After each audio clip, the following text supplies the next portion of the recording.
The heat didn't just sit on the Evans property. It pressed down on it, smothering the already struggling lawn into straw and warping the cheap vinyl siding of the house. For Liam Evans, the heat was a physical manifestation of the summer budget, thin, stretched, and about to snap. "Dad, can we go to the lake?" 8-year-old Leo asked for the 6th time before noon, bouncing a stick against the scorching concrete of the back patio. Liam, wiping sweat that immediately reformed on his brow, felt a sharp stab of failure. "The lake costs gas, buddy." "And gas costs money. But I got something better." He gestured dramatically toward the collapsed mound of sun-bleached plastic in the center of the yard. It was the Mega Shark Water Park Adventure Slide, bought at a liquidation sale for $40. It was designed for 3 toddlers and a garden hose trickle. Liam and his wife, Maya, had spent an hour unboxing it and another hour filling it, not with a gentle sprinkle, but with the full force of the utility spigot, pushing the pathetic blue walls past their rated capacity. They weren't using the shallow waiting area. They were filling the whole thing, including the useless, deflated shark head slide, up to the 2-foot mark. It was less a pool and more a pressurized bladder of dubious structural integrity. "It's not a pool, Dad," 6-year-old Chloe stated, her lower lip wobbling with disappointment. "It's a splash pad." "It's an aquatic stress relief zone," Liam corrected, throwing a damp towel over his shoulder. He looked at Maya, who stood by the back door, sipping iced tea and watching the operation with the grim anxiety of a pilot watching a poorly repaired engine. "It looks like a giant, overinflated blue pancreas," Maya murmured, but a small smile touched her lips. "Be careful, Lee. Carol is watching." Liam didn't need to look to know. Carol Henderson lived in the immaculate Georgian colonial next door, a house that looked like it was guarded by an HOA sniper in the eaves. Her lawn was an aggressive, perfect green. Her petunias were flawless, and she had a view of every embarrassing, lower-middle-class endeavor the Evans family attempted. "Let her watch," Liam said, turning the water off with a decisive thunk. He knelt and ran his hand along the straining upper rim of the inflatable. It was taut, heavy, and already sinking slightly into the soft, heat-dampened earth. "This baby holds what, 300 gallons? That's about 2,500 pounds of liquid happiness." He looked at Leo and Chloe, whose eyes had widened from skeptical to hopeful. That single moment of unadulterated excitement was worth the inevitable property damage and the certainty of Carol's imminent disapproval. "Get in," he commanded. The next hour was chaos and pure joy. The kids screamed. Water erupted over the sides with every cannonball attempt. The sun caught the spray, creating fleeting rainbows. For the first time in months, Liam felt the knot in his stomach loosen. They were making memories. They were beating the heat without breaking the bank. Then the shadow fell. It wasn't a cloud. It was Carol Henderson, standing precisely 3 feet from the invisible line that marked the boundary between their property and hers, where her prize-winning scarlet petunias grew in rigid military formation. She was wearing a perfectly tailored linen skirt and a look of profound surgical distaste. The pool was indeed struggling. Where Liam had placed it, the weight of the water had forced the plastic bottom into a slight bowl-like depression in the grass. This, combined with the kids splashing, had created a persistent, slow-moving tide that had begun to pool, literally, in the gap between their lawn and Carol's raised flower bed. A slow, brownish runoff mixed with chlorinated pool water was saturating the delicate topsoil around her prize petunias. "Mr. Evans." Carol's voice was low, controlled, and utterly devastating. It was the voice of a woman who had never had to raise her voice to get what she wanted, because the sheer force of her disapproval was sufficient. Liam froze. Leo and Chloe instantly stopped splashing, looking from the pool to the rigid figure of the neighbor. The sudden silence was deafening. "Carol," Liam replied, trying to sound casual, like a man completely in control of his impromptu, budget-friendly structural hazard. He climbed out of the pool, dripping chlorine water onto the already muddy ground. "Lovely day, isn't it? Perfect for a little aquatic stress relief." "It's a perfect day for compliance, Mr. Evans," she returned, her eyes locked onto the rivulet of muddy water threatening her blooms. That is a non-certified receptacle holding over 1,000 pounds of water. It is unstable, it is overfilled, and it is leaching onto my landscaping. Leaching? Liam scoffed, grabbing the hose to demonstrate he could handle it. It's 3 feet from your petunias. I'll just adjust the runoff, no problem. It is a problem. The weight load alone constitutes a hazard. Have you considered the potential for a sudden failure? The water pressure could damage the foundation of the fence, or worse, rupture and flood my basement window well. Liam stared at her. Rupture? Carol, it's a glorified sprinkler toy. It would splash. It's plastic. It holds like half a hot tub's worth of water. Relax. I am not relaxing, Mr. Evans. I am maintaining my property value and adhering to the covenant. According to Section 4.3c of the Lakeshore Estates HOA Ordinance, any temporary structure exceeding 4 square meters and capable of holding over 50 gallons of water must be inspected, permitted, and fenced. 50 gallons? That's the size of a bathtub, Carol. Who writes these rules? The people who pay the taxes to maintain this aesthetic, she said, her chin lifting. But that is a secondary issue. She pulled out her phone, an expensive titanium-cased device, and held it up, not to film him, but to display the screen. She was scrolling through contacts. What are you doing? Maya stepped out onto the porch, her earlier anxiety now spiking into genuine alarm. I am documenting a municipal violation, Mrs. Evans, Carol said, not looking away from her phone. The sheer volume of water you have illegally drawn during a declared moderate drought status is grounds for a substantial fine from the Water Authority. But that too is secondary. She stopped scrolling. Her thumb hovered over a contact labeled Fire Chief Peterson, Personal. The real issue is the structural hazard this makeshift reservoir poses. Imagine the shock if that vinyl fails, the pressure wave, the potential for erosion under the foundation of our shared fence line. I am calling the fire department. They have the authority to inspect, deem it a hazard, and drain it immediately with or without your consent. And I will make sure they are fully aware that your children are bathing in an unpermitted structural danger. A cold wave washed over Liam that had nothing to do with the pool water. This wasn't about the petunias. This was about power. This was about her telling him in no uncertain terms that his resourcefulness, his attempt to carve out a tiny piece of summer joy for his kids on a shoestring budget, was offensive and illegal. You are going to call the fire department on a kiddie pool? Liam couldn't keep the disbelief or the rising fury out of his voice.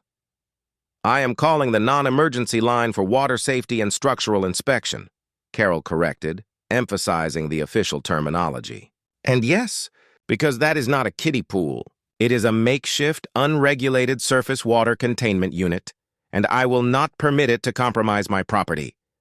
Maya stepped off the porch. Carol, please. The kids are right there. Just let us drain a little out. We'll put up a tarp to protect your flowers. Too late, Maya, Carol said, her face a mask of triumph and righteousness. She tapped the screen. She was calling. The faint metallic sound of a phone connecting drifted across the lawn. Liam felt his pulse hammer against his ribs. He was not a confrontational man by nature, but seeing his wife plead and his kids huddle together, frightened by the woman who called the fire department on their fun, snapped something inside him. He looked at the cheap plastic pool, now less a symbol of summer and more a battle line. He looked at Carol, her profile rigid, her voice a low, precise murmur of accusation into the phone. She was speaking the language of bureaucracy and officialdom, weaponizing the very system Liam respected. The heat, the exhaustion, the financial pressure, it all coalesced into a single, defiant thought. If she wanted a fight, he would give her one. He wasn't going to let his children see him beaten by a woman who thought a plastic shark head was a 5-alarm blaze. He straightened up. He took 3 large, purposeful steps toward the edge of the pool. Carol glanced at him, her eyes flicking with annoyance, then back to the phone. Liam grabbed the garden hose lying nearby, which was still attached to the spigot. He knew exactly what she was saying now, and he is currently refusing to drain the hazard. He is still within 10 feet of the structure, actively monitoring it. She had framed him as the recalcitrant aggressor, the threat. Liam took a deep, shuddering breath. He looked directly over Carol's head toward the pristine second-story window of her colonial house, where he knew another neighbor, Mrs. Albright, was probably already peeking through her blinds. He could almost hear the dispatcher's voice on Carol's end. With a speed born of pure adrenaline, Liam jammed the hose nozzle back into the pool. He reached down and cranked the water spigot fully open. The pump screamed in protest as the hose began to feed water back into the already overflowing plastic tank. Carol stopped talking instantly. The voice on the phone was abruptly cut off by her gasp. She turned to face him, her perfectly compo. The siren, faint at first, swelled into a definitive close-range wail, pulling up the driveway of the Evans neighbor, the notoriously gossipy Mrs. Albright, before correcting course and idling directly in front of Carol Henderson's perfect, water-drenched lawn. It wasn't a ladder truck. It was a gleaming red, mid-sized utility vehicle labeled Fire Marshal, Code Enforcement. Carol, soaked, furious, and still gripping the phone, turned her back on Liam, presenting him as a wet, dripping Exhibit A of the chaos she had warned against. Her linen skirt was plastered to her legs, transforming her air of tailored control into a ragged, pathetic mess. Here. "They are," she hissed, her voice a tight wire of vindication and suppressed violence. "Enjoy your citation, Mr. Evans." A man stepped out of the truck, the setting sun catching the polished brass of his uniform. He was tall, heavily built, and wore the non-committal world-weary expression of someone who spends his days mediating disputes between people who should know better. This was Fire Marshal Captain Joseph Rodriguez, and the look he gave the scene, the man standing in a plastic shark pool, the furious, sodden woman, the two terrified children clinging to their mother on the porch, was one of profound exhaustion. "Afternoon, folks," Rodriguez said, his voice flat. He looked down at the massive puddle forming a brown moat around Carol's petunias, then up at the vinyl pool struggling under the pressure. "Which one of you is claiming a structural hazard?" "I am," Carol stated, stepping forward with dignity that was severely undercut by the squish of water in her shoes. I called, "Carol Henderson. This man," she gestured at Liam with a hand that trembled, "has constructed an unregulated surface water containment unit that has already exceeded its structural limits and is causing extensive property damage, a clear danger to the shared fence line, and an enormous, illegal draw on municipal water during a drought." Liam climbed out of the pool, dripping heavily onto the straw lawn. He felt a sudden, sharp clarity. His reckless action had given her every piece of evidence she needed. He was no longer the reasonable father trying to cool his kids. He was the hostile aggressor who had retaliated against a safety concern with intentional property damage. "Captain," Liam began, trying to dry his hands on his soaked shorts. "Liam Evans, she called you because I put up a kiddie pool. When she started threatening me and my wife with fines and the full power of the city over a $40 toy, I admit I overreacted. I splashed her. But look at it. It's plastic, it's 2 feet deep. It's an eyesore maybe, but not a hazard." Rodriguez walked slowly toward the pool, his eyes scanning the scene. He ignored Carol's frantic, whispering summary of the HOA code and the Fire Chief Peterson personal connection she was trying to leverage. He knelt by the pool, touched the side, and then ran a finger through the water that was still gushing out of the wide-open hose. Liam had forgotten to turn it off in the adrenaline rush. "Mr. Evans," Rodriguez said, not looking up. "The hose is still running. Turn it off." Liam stumbled backward to the spigot and killed the flow. The silence of the hose was loud. Rodriguez stood up, turning to Liam. "Here's the thing, sir. The fire marshal's office deals with code. And code is less about the material and more about the volume and the risk. You said it yourself, 300 gallons. That's over a ton of water, on an uncompacted lawn, next to a property line, without fencing, and exceeding the height limit for an ancillary structure in a residential zone. He didn't need the HOA rule to validate Carol's point. He had his own. It's also creating runoff into the storm drain system, which is a DEP violation, and I have to log the water consumption as a breach of the emergency drought restrictions for the sector." Rodriguez pulled a notepad from his pocket. "So, While the severity of the structural hazard is debatable, the severity of the code violation is not. You're in violation on 3 counts minimum. Maya finally emerged from the porch, her face pale but composed. She held the hands of the 2 silent children who were now observing the destruction and the official with wide, nervous eyes. "Captain," Maya said gently, stepping between Liam and the marshal. "I apologize for the chaos. We understand the rule. We will drain the pool right now. We only wanted to cool the children down. Can we please just get a warning?" Rodriguez softened slightly at the sight of the kids. "Ma'am, I appreciate the honesty, but I've got one neighbor here who, by the way, has photographic evidence of the runoff and the pool size, demanding action, and another neighbor who just intentionally created a flash flood on the disputed area. Warnings are off the table." He turned back to Liam, the compassion gone. "Mr. Evans, your retaliatory action of deliberately overflowing the pool is going to be logged as a failure to comply and an exacerbation of the problem. That puts this into a different category."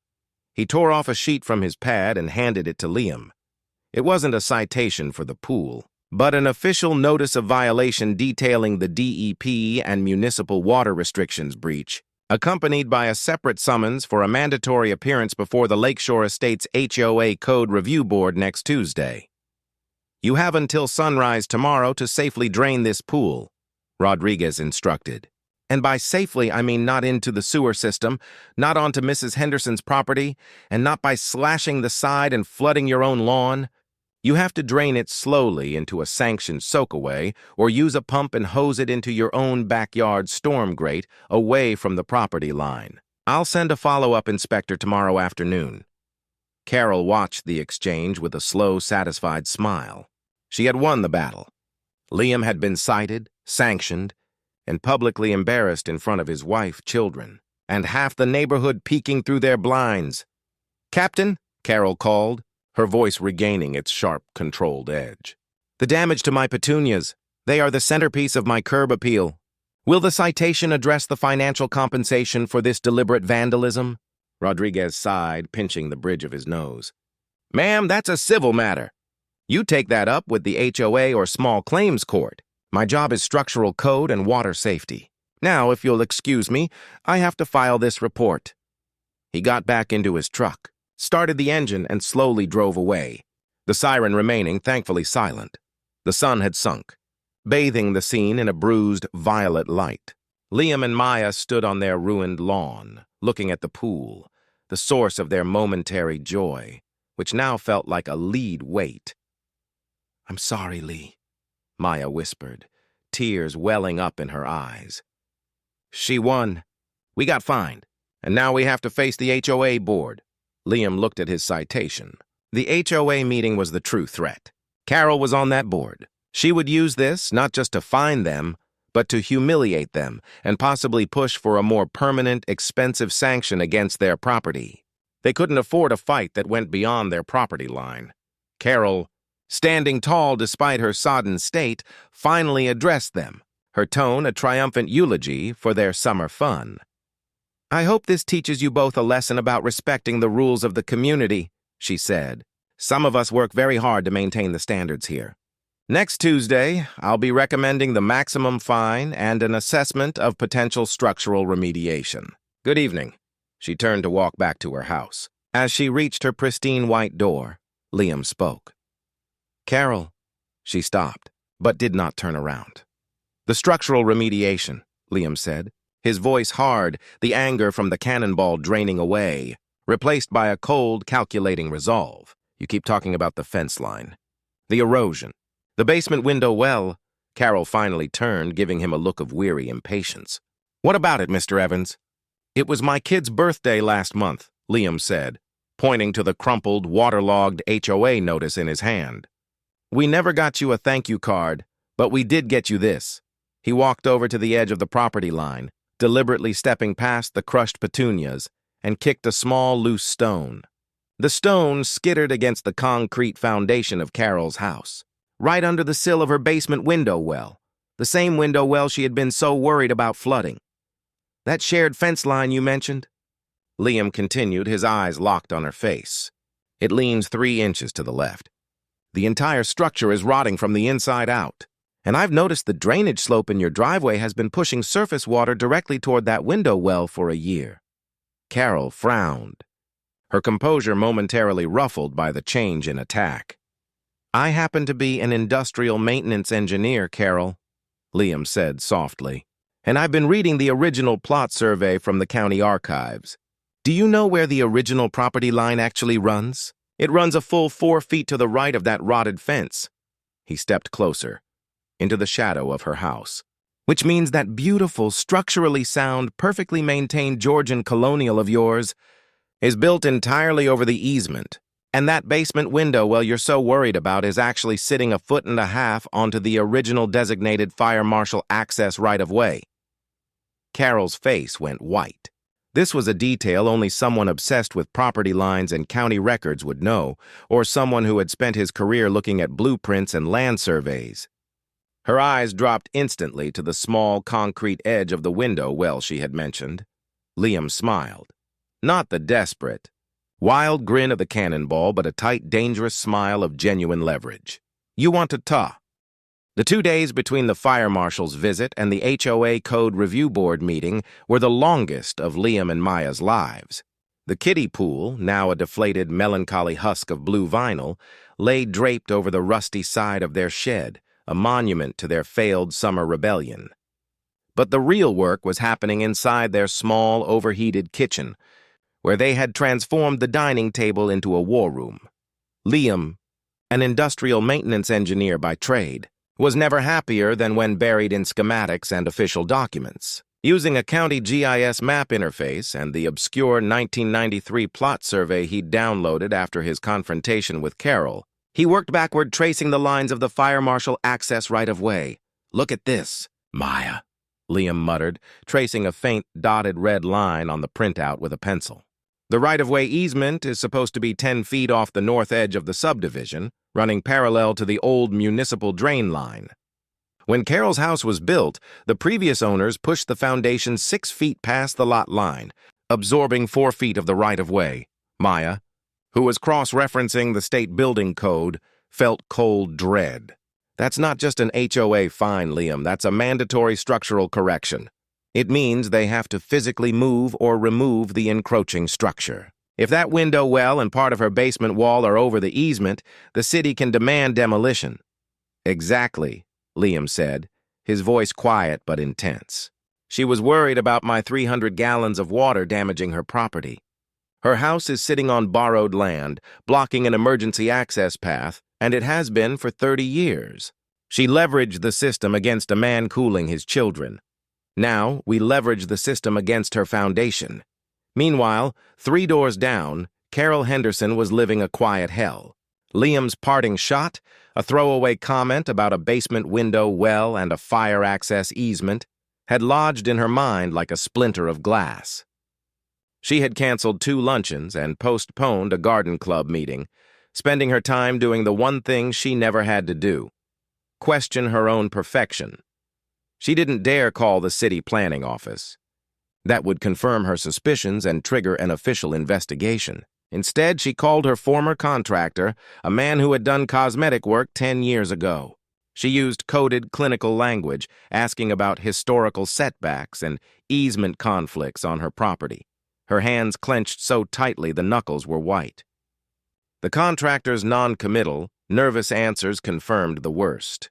There had always been a whisper about the Henderson property being too close to the line, a shortcut taken during the initial build to maximize the yard space. She realized, with sickening clarity, that Liam Evans, the man with the leaky kiddie pool, held a nuclear option aimed squarely at her custom-built, perfectly manicured existence. Her only move was to ensure his financial destruction was so swift and severe that he would be too broken to ever fire back. The tribunal Tuesday night arrived. The Lakeshore Estates Clubhouse conference room was a monument to sterile formality. Fluorescent lights humming, a long mahogany table, and a tiered water dispenser. The 3 members of the Code Review Board sat at the head of the table. In the center was Mr. Reginald Thorne, the board chairman, an elderly, tired man in an expensive suit. obsessed only with minimizing legal risk and finishing the meeting on time. To his right sat Carol Henderson herself, impeccably dressed in a dry, beige suit, her hair flawless. She radiated cold, corporate professionalism, every trace of the sun-drenched hysteria from Saturday gone. To his left was Mrs. Janice Kipp, the HOA treasurer, a retired accountant who was meticulous, fair-minded, and utterly unswayed by social posturing. Liam and Maya sat opposite them, looking slightly overwhelmed but unified. Liam wore his only clean polo shirt. Maya wore a determined expression. Chairman Thorne tapped his pen. "Good evening. We are here to review Notice of Violation 93-2024 concerning the property of Mr. and Mrs. Liam Evans. Carol, as the reporting party and a board member, you may present the findings." Carol's voice was smooth, rehearsed, and utterly venomous in its clinical objectivity. She had prepared a dossier. "Thank you, Chairman. The violation is severe and multifaceted. On the afternoon of the 14th, Mr. Evans deployed an inflatable vinyl structure, a pool, in clear violation of Covenant 4.3c regarding auxiliary water containment units. This structure was overfilled, unfenced, and posed a direct drowning risk. More critically, as confirmed by Fire Marshal Captain Rodriguez, the structure failed to contain its contents, resulting in a minimum of 300 gallons of runoff.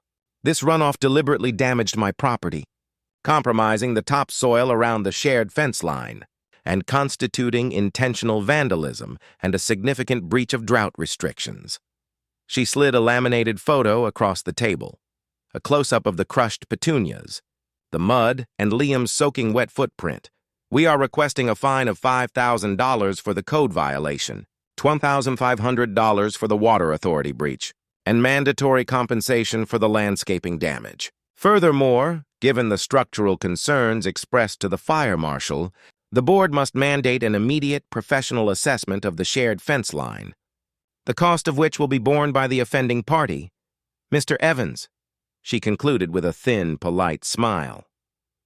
"This is a matter of restoring the community standard and demonstrating that dangerous, non-compliant retaliatory behavior will not be tolerated." Liam felt Maya's hand tighten on his knee. He took a deep breath. "Thank you, Carol," Thorne said. "Mr. Evans, your response," Liam nodded. He looked not at Carol, but at Janice Kipp, the accountant. "Chairman, Mrs. Kipp, I accept the violation for the pool. It was unpermitted, and I will pay the fine for that specific breach of Covenant 4.3c. I also apologize for my overreaction and the splash. It was immature and driven by frustration. We have safely drained the pool as instructed." He paused, letting his admission of guilt sink in. It stripped Carol of her righteous fury. "However, I vehemently reject the accusation of a dangerous structural hazard and intentional vandalism, and I strongly oppose the mandatory structural assessment requested by Ms. Henderson." He leaned forward, placing a thick rolled-up blueprint and a county survey printout onto the table. They made a loud, resonant thwack. Ms. Henderson's request for a structural assessment is rooted in a deep, yet understandable paranoia about the integrity of that shared property line. She mentioned the window well, the erosion, and the danger to her own foundation. This is where her request, ironically, leads to a much larger issue. Liam looked directly at Carol, whose eyes were wide, and whose perfectly composed hands were now trembling subtly on the mahogany. "I am an industrial maintenance engineer. When I read the citation, I followed up on her concern about structural integrity. I consulted the original county survey P93-114 and cross-referenced it with the state mandate for fire marshal access rights-of-way. This isn't neighborhood drama, Chairman. This is a 30-year-old building code violation that impacts public safety." He unrolled the blueprint. "The original plot line runs right here," he pointed, tracing the faded red line. "The designated fire marshal access easement is right here, a 10-foot unimpeded strip running along the rear property.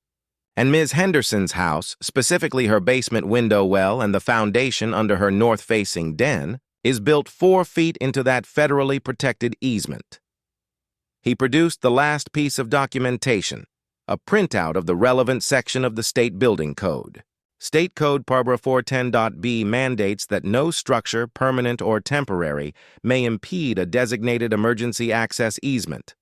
If the county is notified of this encroachment, they won't issue a fine. They will issue a mandatory structural correction order. A heavy, absolute silence fell over the room.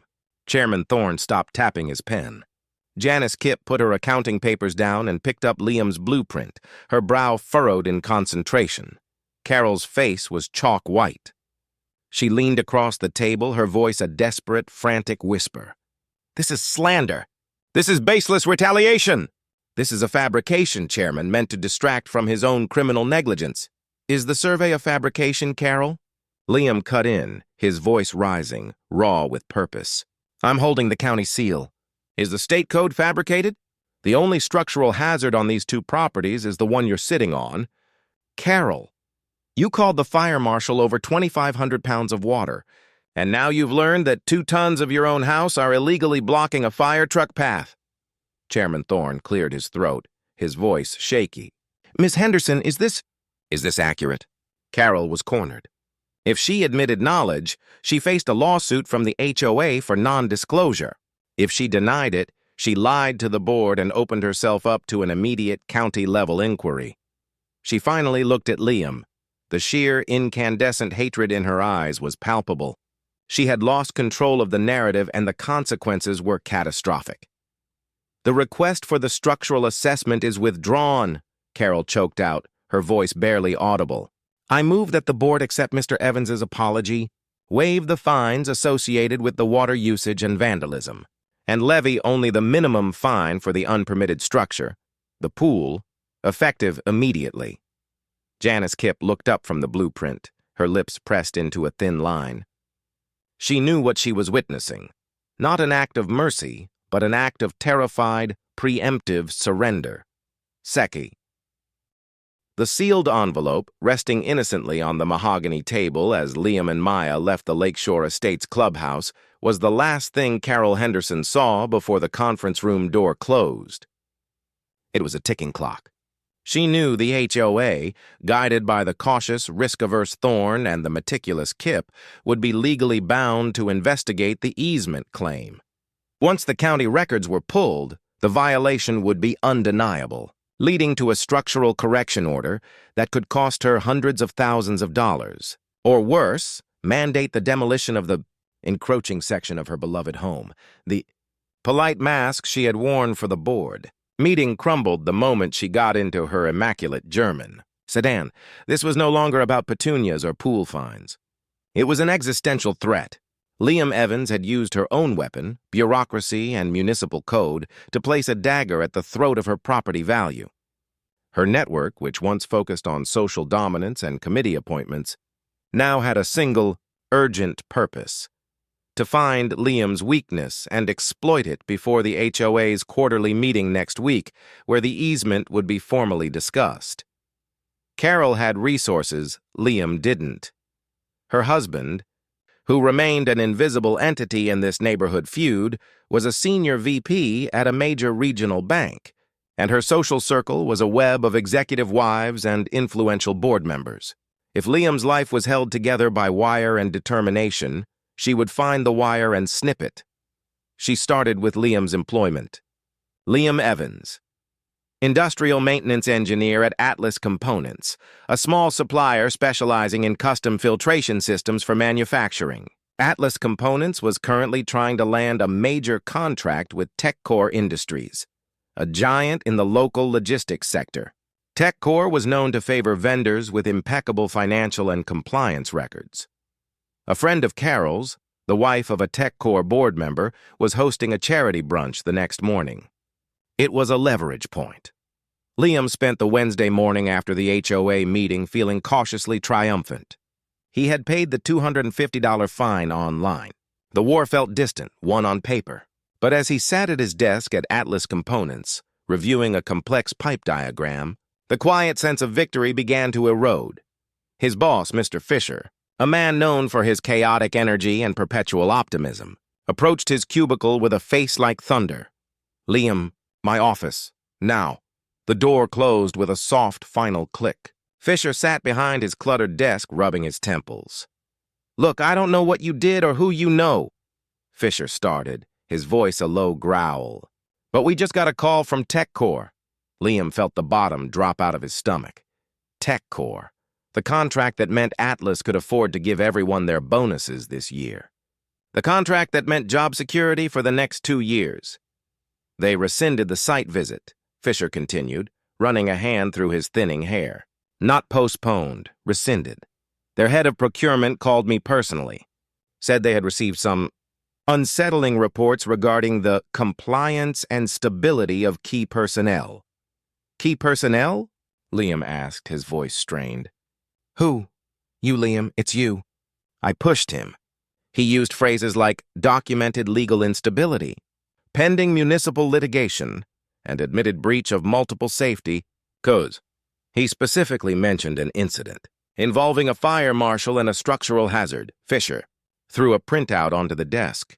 It was a photo of the notice of violation Rodriguez had issued, digitally enhanced and clipped to a single line, structural hazard and failure to comply. The photo of Liam standing in the water was cropped out, leaving only the official document. The metadata pointed straight back to a secure municipal database accessed by a third party. That's the pool violation, sir, Liam explained, fighting to keep his voice steady. It was a neighborhood dispute. It's closed. It was a $250 fine. It's not a lawsuit. The structural hazard claim was baseless, initiated by a hostile neighbor. I don't care if it was a squirt gun and a lawn gnome, Liam, Fisher exploded, slamming his hand down. TechCore sees fire marshal and structural hazard in the same sentence as the engineer who designs their facility's pressurized filtration system. They get cold feet. We are talking about a $10 million contract that is currently financing all of our Q4 operations. This is the kind of liability profile that makes giant corporations run the other way. He took a shaky breath. This is a put-us-out-of-business problem. Liam, I'm not saying you're fired, but I am saying if we lose TechCore, every single person in this building is on thin ice, including you. Liam drove home that evening in a daze. The financial terror that Carol had successfully suppressed earlier, now a suffocating reality. He understood the chilling efficiency of her attack. She hadn't called his boss. She had injected a poison pill into the corporate bloodstream, using his petty neighborhood citation as the delivery mechanism. She had successfully escalated the conflict from a property line dispute to a threat against his family's economic survival. He found Carol waiting for him. She wasn't standing on her perfect lawn, nor was she on his. She was sitting in her car, a dark silver silhouette, parked exactly on the white paint stripe that ran down the center of their quiet street, neutral territory. Liam walked up to the driver's window. It hummed down silently. Carol looked up at him, her expression devoid of the earlier fury or the boardroom panic. She was calm, clinical, and predatory. You look troubled. Mr. Evans, she said, her voice smooth. TechCore, Liam said, cutting to the chase. A terrible shame about their compliance concerns, Carol replied with fake sympathy. A company like Atlas relying on those lucrative contracts. Instability in key personnel can be so corrosive. Liam leaned against the car door, the setting sun casting long, hostile shadows. You pulled strings? You used your network to sabotage my job. That's a massive step up from splashing petunias, Carol. It's simply an application of leverage, Liam. You aimed a wrecking ball at my home. I targeted the foundation of your home, your income. We're even, in terms of aggression. She held up a thick manila envelope. I'm here to call a ceasefire. A permanent one. What's the price? Simple. You retrieve the envelope you left with Chairman Thorne. You have enough influence now to simply tell Thorne that, upon further reflection and consultation, the data regarding the easement survey was incomplete or misinterpreted. The HOA drops the review. The problem goes away, and you sign this. She tapped the manila envelope. A non-disclosure agreement. You never speak of the easement, the HOA review, or the fire marshal incident again, in perpetuity. And what do I get in return? Liam asked, his throat dry. The problem at Atlas Components resolves itself, Carol said, her eyes boring into him. I have a contact at TechCore's legal compliance division. The unsettling reports disappear. The site visit is reinstated next week. Your job and the jobs of everyone at Atlas are safe. Liam stared at her, absorbing the reality of the bargain. He could be a righteous hero, watching Carol's perfect colonial get condemned, taking down the neighborhood tyrant and proving that the little guy wins. But the cost was the immediate and terrifying possibility of job loss, the humiliation of failing Maya, and the crushing financial stress he had fought so hard to avoid. He saw his children's faces, Leo and Chloe, who were playing in the small, empty yard, oblivious to the fact that their father's livelihood was being bartered over a suburban street. "You're really going to risk your house for this, Carol?" Liam asked, his voice barely a whisper. "You know that easement violation is real. You're asking me to bury a public safety hazard just so you don't have to pay a contractor. I'm asking you to choose between moral victory and economic survival, Liam," she corrected, her voice ice cold. "You want to feel good? Your children watch you apply for unemployment. You want to eat? You forget the easement ever existed. I'm giving you back the job I threatened. That is my price." She pushed the manila envelope halfway through the window. It contained a clean, binding NDA and the promise of his life stabilizing. "I need an answer by the end of the day tomorrow," Carol stated. "If you don't pull the documents, the pressure on Atlas increases. Consider this your final structural warning." Beat end, major turning point, and agonizing choice. Liam looked down at the envelope in his hand, the signed contract that represented the quiet death of his principles, yet the immediate safety of his family. He looked past it at Carol's determined, unyielding face. He had won the battle of the pool and the HOA meeting, but Carol had just successfully brought the war to his front door, forcing him to choose between justice for his neighborhood and a paycheck for his home. The final act was no longer about demolition. It was about survival. Liam held the manila envelope, heavy with the NDA and the fragile promise of his family's economic security, as the dark silver car purred away into the twilight. It felt like a stone in his gut. Carol had achieved perfect, crippling leverage. She hadn't defeated him with a fine or a scolding. She had leveraged his greatest fear, the economic vulnerability of his family, against his moral conviction. He went inside. Maya was sitting at the kitchen table, the light illuminating the deep worry lines etched around her eyes. She had heard the entire whispered negotiation. "We sign it, Liam," Maya said immediately, her voice flat with exhausted resignation. "We have 2 kids. We cannot afford unemployment. We bury the easement. We live with the silence. We get the contract back." Liam dropped the envelope onto the table. "And every time she walks past, Maya, every time she posts some passive-aggressive nonsense on the neighborhood forum, we know she won because she threatened to starve us out, because she proved that morality is a luxury we can't afford." "She didn't prove anything," Maya countered, her voice strengthening. "She proved she's a sociopath who abuses power. But she controls the power here. That easement review goes through and she hires a legal team to bury us in countersuits we can't afford even if we win. And Atlas is already on the brink. She knows exactly where to hit." Liam paced the small kitchen, his mind racing through engineering solutions, looking for a way around the problem Carol had so meticulously framed. The HOA was compromised. Carol was the gatekeeper. The job was the hostage. Carol held the key. "We don't have to choose either option," Liam finally said, stopping and leaning against the counter, his eyes fixed on the manila envelope. "We don't sign the NDA and we don't rely on the HOA. She forced the city's hand once. We just need to use her actions to force the city's hand again, without her being able to interfere." Maya looked up, her expression skeptical. "How? The documents are with Thorne. He'll notify her if we don't withdraw them." "He will," Liam agreed. "But remember why the fire marshal was here in the first place? Carol called him about a water hazard that impacted the property line and the municipal storm drain system.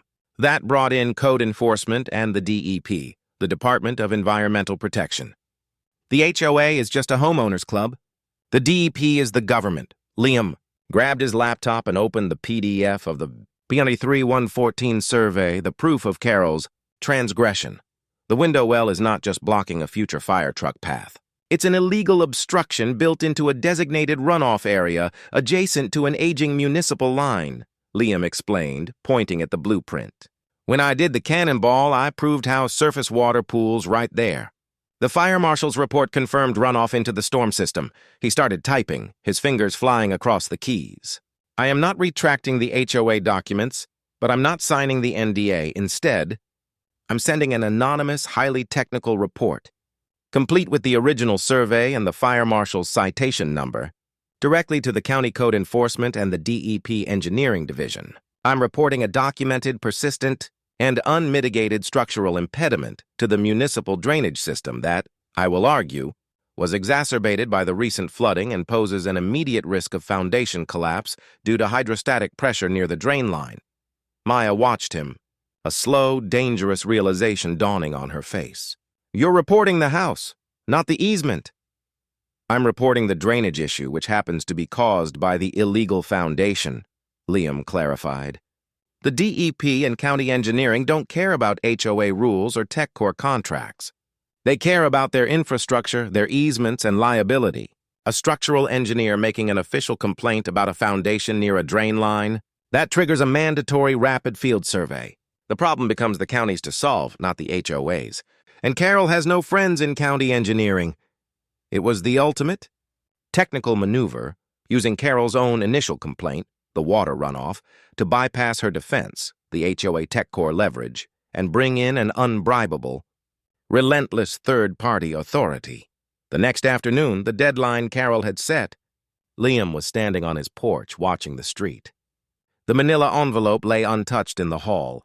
He had not signed the NDA. He had not retracted the documents. The pressure on Atlas was mounting, and Fisher had called him that morning, demanding an explanation and a resolution. Liam had simply told him, the underlying issue will be resolved by external mandate today. At 3:05 p.m., Carol Henderson's black sedan pulled up, gliding to a stop exactly on the center stripe again. She stepped out, composed, expectant, and radiating cold confidence. She was ready for his surrender. Mr. Evans, Carol stated, walking toward the property line, her eyes scanning his face for the signs of defeat. The deadline. I trust you made the correct choice for your career. Liam remained on his porch. I made a choice, Carol. But it wasn't one of your options. Carol frowned, her composure briefly slipping. Don't be an idiot, Liam. Don't ruin your life over a spiteful point. Where is the NDA? The NDA is irrelevant, Liam said, holding her gaze. Because this is no longer an HOA matter. It's a civil and municipal matter. Just as Carol opened her mouth to deliver a final, crushing verbal blow, a new vehicle appeared down the street. It wasn't the red fire marshal truck.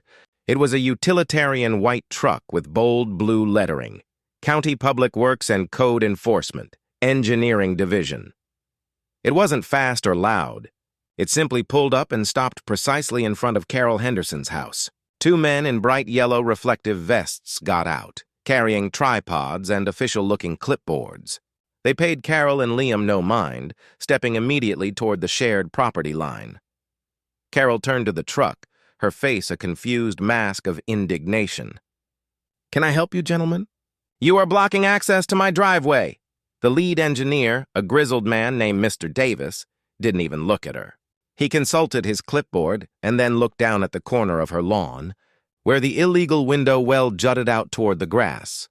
We're conducting an immediate, mandated inspection regarding a Grade 2 structural encroachment on the municipal drainage easement pursuant to Section 410-B, prompted by a recent fire marshal report regarding excess surface water runoff, Davis said in a clipped, professional tone.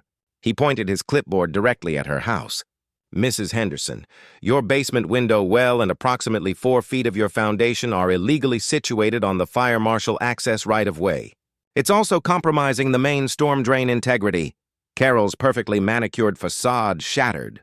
That's impossible. That structure has been here for 30 years. This is baseless slander. I'm on the HOA board.